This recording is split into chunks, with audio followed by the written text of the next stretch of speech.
This is Ashish Bedekar, and welcome to my podcast, The ARV Show.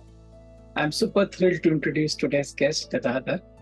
Gadhadar is an inventor, entrepreneur, and visionary working on a long term goal of enabling humanity to be a spacefaring species. Uh, was Elon Musk inspired by Gadadhar or vice versa? Anyway, Gadadhar has excelled in academics throughout his educational career, and then he kind of was in love with carbon nanotubes, and he kind of focused on doing something in that area.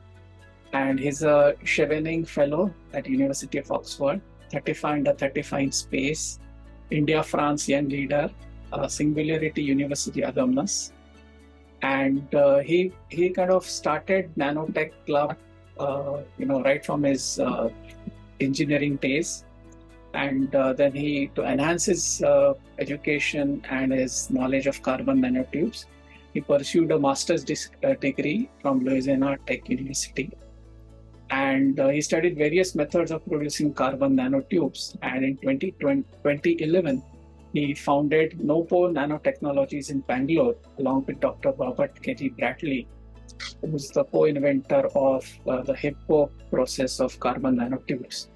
NOPO, interestingly, stands for not possible, because everyone he met said that it was impossible to produce advanced materials at scale, particularly in India, and he took it up as a challenge. And now his company has got some really great accolades across the world. And we are here to understand what's the kind of opportunities and the business possibilities with carbon nanotubes. Over to you, Gadhadar. Do share your life journey and your vision for Nopo Nanotechnologies. So, hi Ashish, thanks a lot for that and appreciate that. And hello everyone. So nanotubes have been something I was fascinated with as a school kid.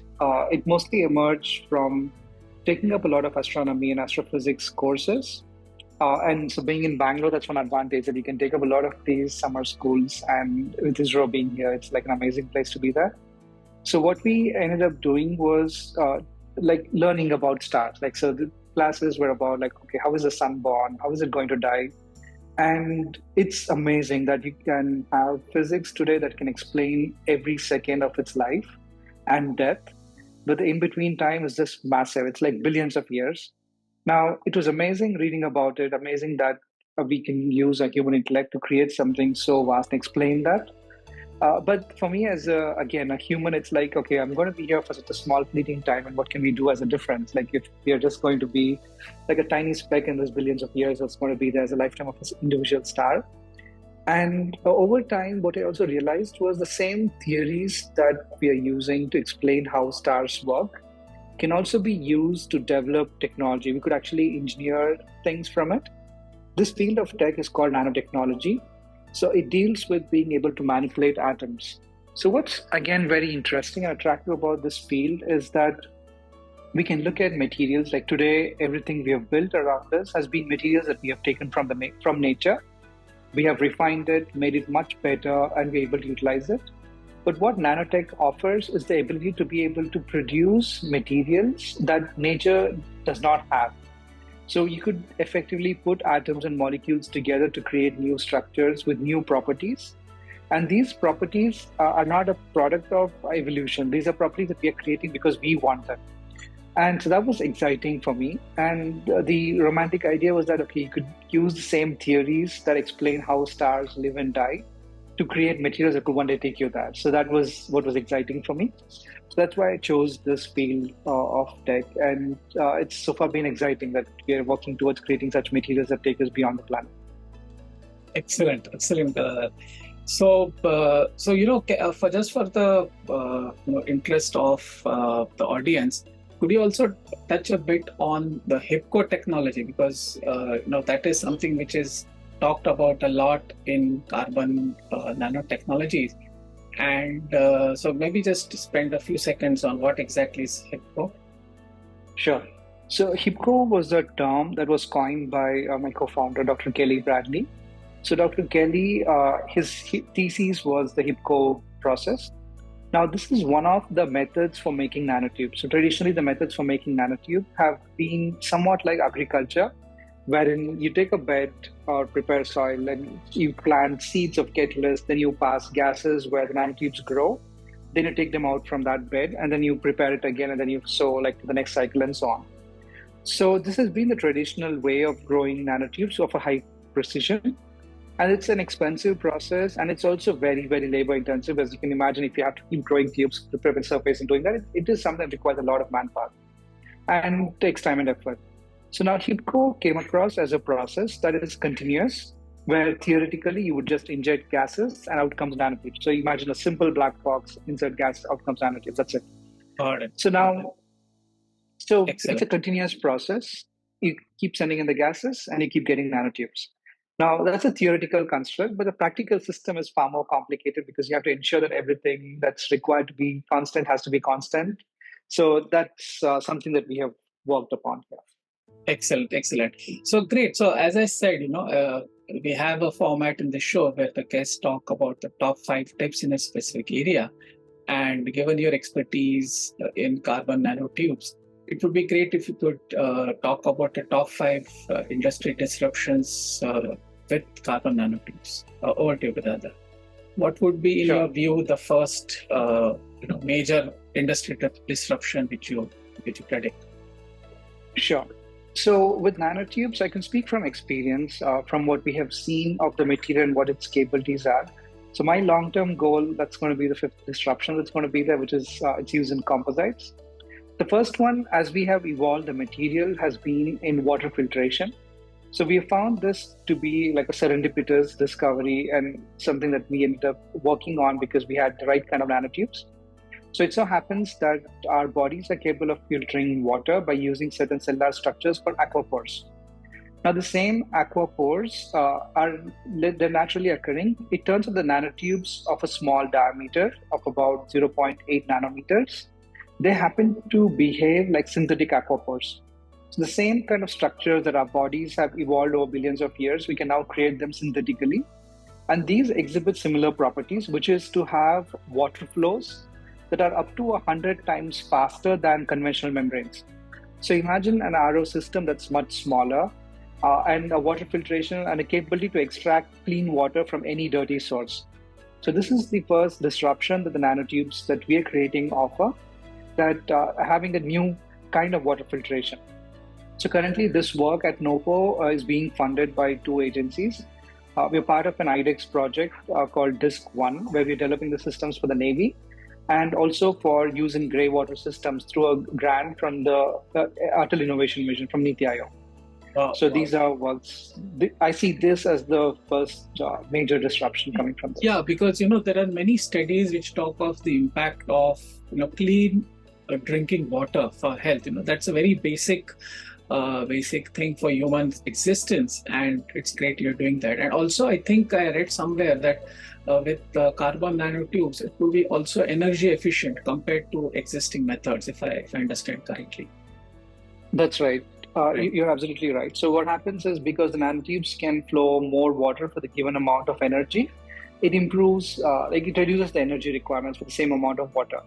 And another way that I look at this whole thing is that, so again, bringing back my interest in space, as humans, we can't survive without water. We are heavily dependent on water. A couple of hours, no water, and we're already toxifying ourselves. Couple of a day or 2, and that's it, we are done if you don't have clean water. But without food, we can last for a couple of days and weeks. So when we are traveling outside, irrespective of which planet we end up in, we need water, and we need absolutely clean water, and this kind of solves that problem.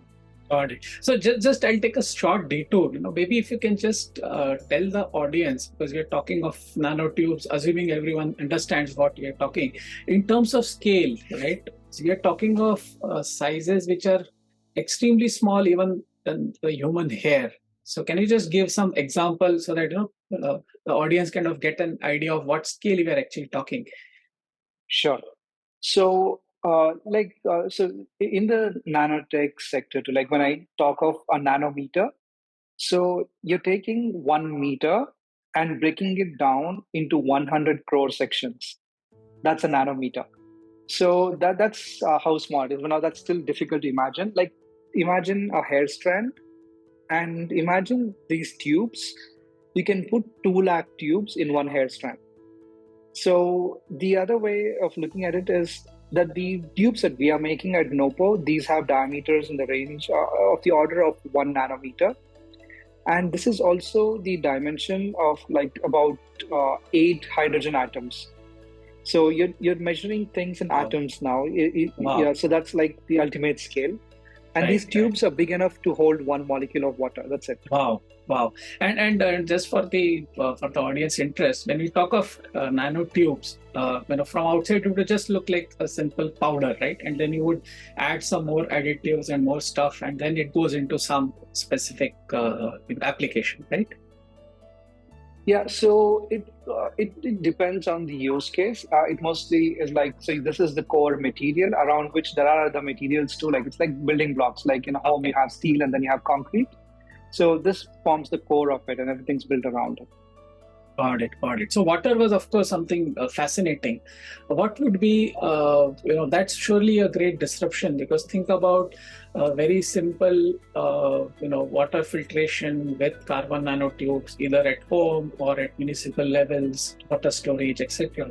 Across the water chain, that's really something. What would be the second industry you feel carbon nanotubes can really disrupt? Sure. So the second area that we see is actually in batteries, particularly in the electrodes of batteries, where this material goes to improve the capacity of the battery.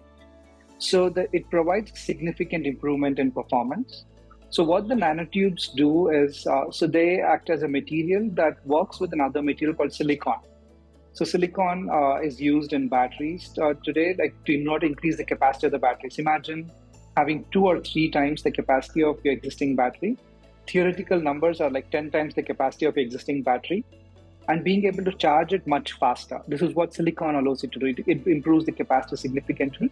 Challenge is that silicon has a tendency to expand, and we need a material that can hold back this expansion. So it prevents the material from expanding too much and rupturing.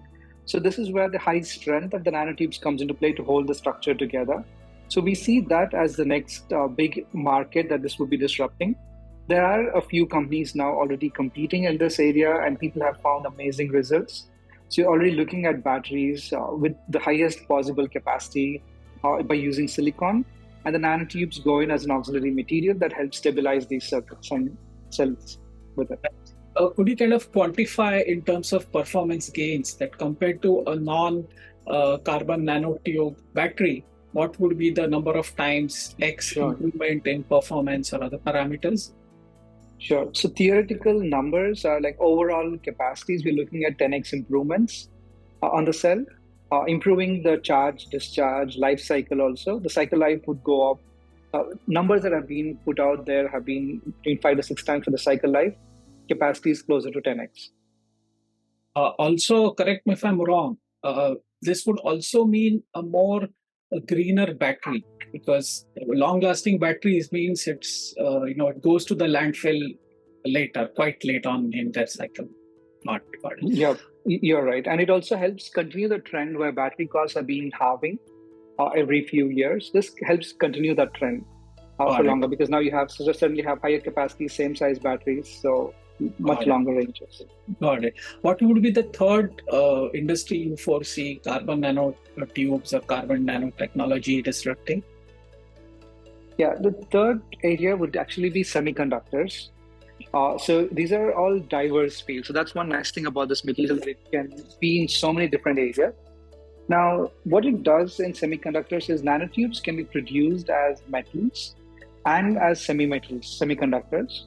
Now, this is a unique property, and based on the diameter of the nanotubes, we can actually tune the band gap. So what this means is we can have a material that mimics silicon or a material that mimics gallium arsenide or any of the other materials that exist by choosing the right diameter of the nanotubes. Now, as part of the work that we have been doing in water, we had to create a material that had a precise diameter control. So we had so first was we had to have ability to remove metal particles that are present while creating nanotubes. This led to creating a material that's suitable for batteries. So it's like the pursuit of water is what really led us towards the battery as an application.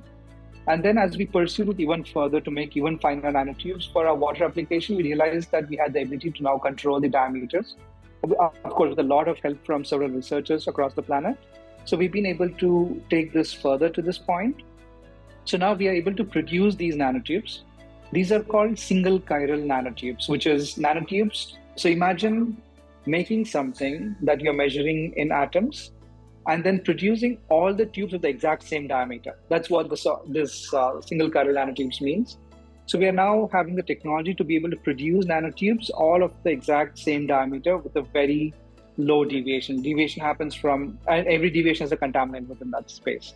So this is leading towards semiconductors. Here, it helps shrink transistors from this current smallest transistor nodes. They are at the 3 nanometer node. That's something that Apple has announced recently. So this shrinks those transistors by a further 50 times.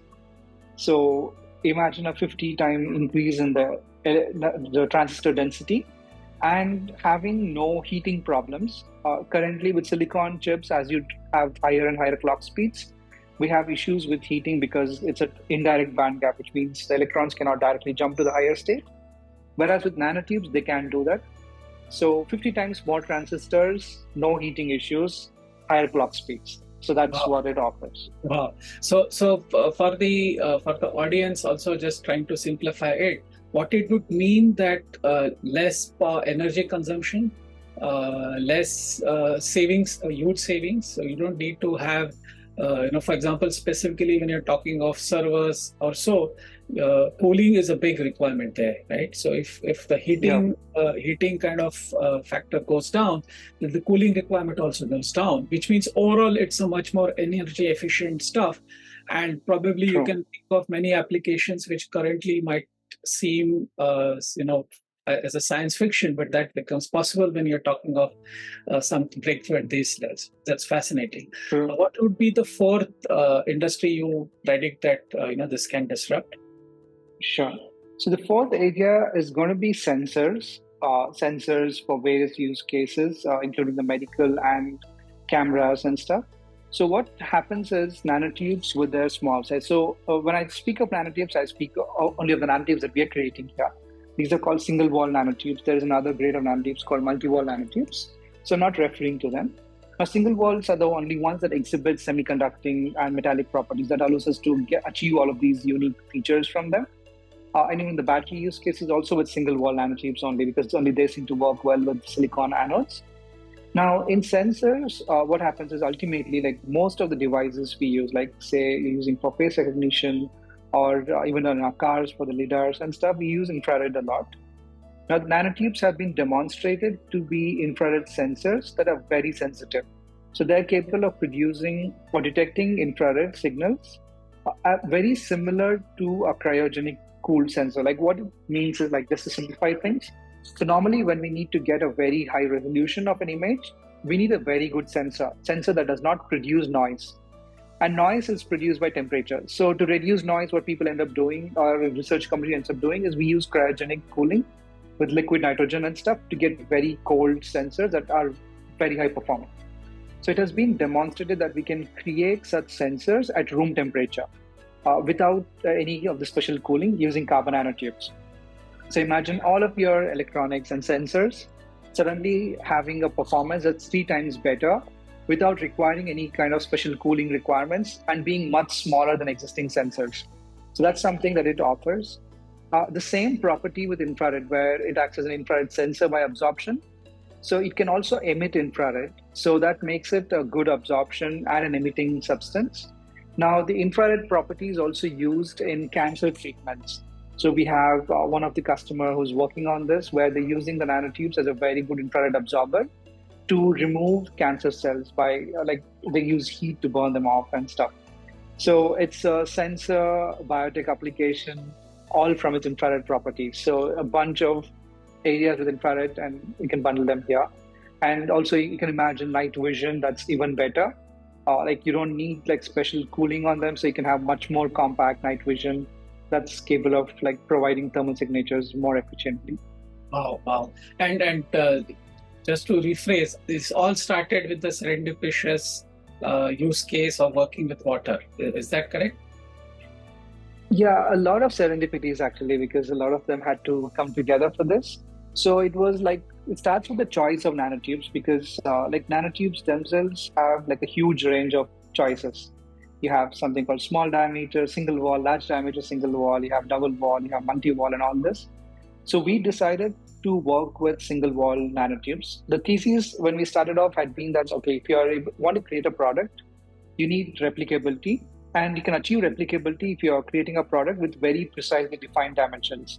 So the thought process was okay, so single walls seem to be like something that's precisely defined.